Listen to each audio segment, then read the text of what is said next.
नमस्कार, मी सागर जोशी. TV9 मराठीमध्ये आपलं स्वागत आणि बातमीपत्रात आता घेणार आहोत राज्यासह देश विदेशातील महत्त्वाच्या बातम्यांचा वेगवान आढावा महाफास्ट 100 बातम्यांमधून. उद्धव ठाकरेंना एनडीए सोबत घेणार का? अमित शहांना प्रश्न.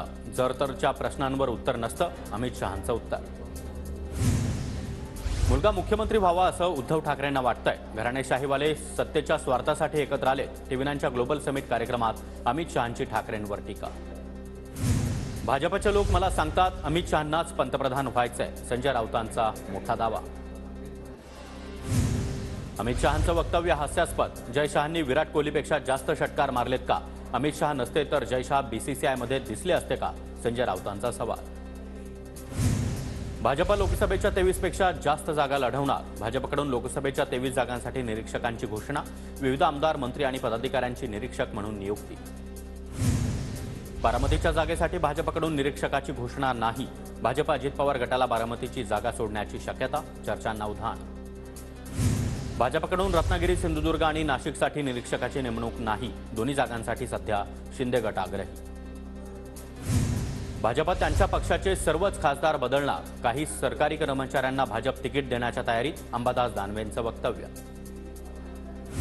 रायगड लोकसभेच्या जागेवरून महायुतीमध्ये पेच निर्माण होण्याची शक्यता. मावळसह रायगडची जागा भाजपला मिळावी, मी प्रयत्न करणार.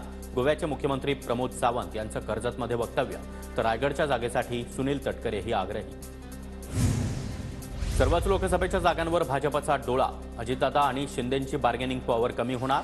महायुतीच्या जागा वाटपावर रोहित पवारांची टीका. तर आजच्या बैठकीमध्ये महाविकास आघाडीच्या जागा वाटपाचा तिढा सुटेल. रोहित पवारांचं वक्तव्य. पक्षाने आदेश दिल्यास यवतमाळ, वाशिममधून लोकसभा लढण्यास तयार. मंत्री संजय राठोड यांनी दिले लोकसभा लढवण्याचे संकेत. तर इतर कुणीही उमेदवार दिला तरी देखील त्याला निवडून आणू. मोदींच्या यवतमाळ दौऱ्याच्या पार्श्वभूमीवर राठोड यांची प्रतिक्रिया. मैं अपनी झांसी नहीं दूंगी. भावना गवळींचं वक्तव्य. माझ्या उमेदवारीला प्रत्येक वेळी विरोध झाला तरी प्रत्येक वेळी विरोध झुगारून मी विजयी झाले. भावना गवळींची प्रतिक्रिया. यवतमाळमध्ये भावना गवळी आणि संजय राठोड यांच्यामध्ये बॅनर वॉर. भावना गवळी यांनी लावलेल्या बॅनरवर राठोड यांचा फोटो नाही, तर राठोडांनी लावलेल्या बॅनरवर भावना गवळींचा फोटो लावणं टाळलं. पंतप्रधान नरेंद्र मोदी आज यवतमाळ दौऱ्यावर. मोदींच्या उपस्थितीमध्ये यवतमाळमध्ये महिला बचत गटाचा कार्यक्रम होणार. विविध योजनांचा देखील आज शुभारंभ होणार. महाविकास आघाडीच्या भीतीमुळे मोदींचे वारंवार महाराष्ट्र दौरे. मोदींना ठाकरे आणि पवारांची भीती. नरेंद्र मोदींच्या दौऱ्यावर संजय राऊतांची टीका. आज आमची जागा वाटपावर अंतिम बैठक. जागा वाटपाबाबत आमच्यामध्ये कोणतेही मतभेद नाहीत. राज्यामध्ये जास्तीत जास्त जागा जिंकण्याचं लक्ष्य. संजय राऊतांचं वक्तव्य. अजितदादा राजकारणामध्ये आले तेव्हाच मी देखील राजकारणात येण्याची इच्छा व्यक्त केली होती. राजकारणात तेव्हाच आलो असतो तर तेव्हाच फूट पडली असती. शरद पवारांचे पुतणे आणि रोहित पवारांचे वडील राजेंद्र पवार यांची प्रतिक्रिया. तुतारी चिन्ह गावागावात पोहोचवा. बारामती मतदारसंघामध्ये प्रत्येक गावात 2 तारखेला कार्यक्रम घ्या. शरद पवारांच्या पदाधिकाऱ्यांना सूचना. एसआयटीच्या माध्यमातून मुख्यमंत्री शिंदे हेच टार्गेट आहेत का? एसआयटीचं खरं टार्गेट कोण हे पाहावं लागेल. रोहित पवारांकडून प्रश्न उपस्थित. अजित पवारांनी माझ्या मतदारसंघातील एका गुंडाला जवळ केलंय. मला अडचणीत आणण्यासाठी गुंडाला जवळ केलं. आमदार रोहित पवार यांचा अजित पवारांवर गंभीर आरोप. बारामतीमध्ये सुप्रिया सुळे यांचा जनता दरबार. जनता दरबाराच्या माध्यमातून नागरिकांच्या अडचणी सोडवण्याचं काम. बारामती लोकसभा मतदारसंघासाठी शरद पवारांचे नातू युगेंद्र पवार हे देखील आता मैदानात. युगेंद्र पवार यांच्याकडून बारामतीमध्ये भेटीगाठी. सुप्रिया सुळे यांच्या प्रचाराला एक प्रकारे सुरुवात. अशोक चव्हाण भाजपच्या आतमध्ये जाऊन अजगरा एवढे मोठे होतात का? मला चिंता. भाजपचे नवनिर्वाचित खासदार अजित गोपछडे यांची टोलेबाजी. तर भाजप हा पक्ष भल्याभल्यांना समजत नाही. खासदारकीसाठी माझं नाव येईल हे मला माहिती नव्हतं, पण अचानक आलं. अजित गोपछडेंचं वक्तव्य. देवेंद्र फडणवीसांनी मराठा समाजासाठी काय केलं? भाजपकडून वृत्तपत्रामध्ये जाहिरातीच्या माध्यमातून माहिती. जरांगे यांच्या आरोपानंतर भाजपचे कार्यकर्ते राजेंद्र साबळे यांच्याकडून संभाजीनगर, बीड आणि जालन्यातील वृत्तपत्रांमध्ये जाहिराती. विधानभवनाच्या पायऱ्यांवर हातामध्ये गाजर आणि कापसाच्या माळा घेत विरोधकांचं आंदोलन. कांदा आणि कापसाच्या मुद्द्यावरून विरोधक आक्रमक. सरकारविरोधात जोरदार घोषणाबाजी.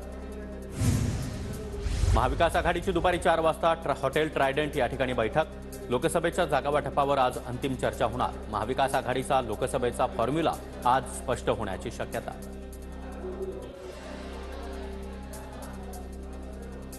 खासदार हेमंत गोडसे अनेक दिवसांपासून मिलिंद नार्वेकर यांना भेटत आहेत। गोडसे यांच्याकडून नार्वेकरांमार्फत ठाकरे गटामध्ये एंट्रीचा प्रयत्न। ठाकरे गटाचे नेते सुधाकर बडगुजर यांचा दावा। नाशिकच्या जागेवर भाजपचे नेते दिनकर पाटील यांचा दावा। कार्यकर्त्यांची नाशिक जागेसाठी मागणी। तर 10 वर्षांमध्ये हेमंत गोडसे यांनी काहीच काम केलं नाही। दिनकर पाटलांचा खासदार हेमंत गोडसेंवर हल्ला। भाजप खासदार प्रतापराव पाटील चिखलीकर यांची बहीण काँग्रेसच्या वाटेवर। आशा शिंदे आज काँग्रेसमध्ये प्रवेश करण्याची शक्यता। सूत्रांची माहिती। तर आशा शिंदे काँग्रेसमधून नांदेड लोकसभेची जागा लढण्यासही इच्छुक। पुण्यामध्ये निलेश राणे यांच्या हॉटेलवर महापालिकेची कारवाई। 3,77,00,000चं कर थकवल्याप्रकरणी पालिकेकडून हॉटेल सील। यवतमाळमधील मोदींच्या सभास्थळी राहुल गांधी यांचे स्टिकर्स असलेल्या खुर्च्या। संजय राठोड यांच्या आदेशानंतर राहुल गांधी यांचे स्टिकर्स हटवले।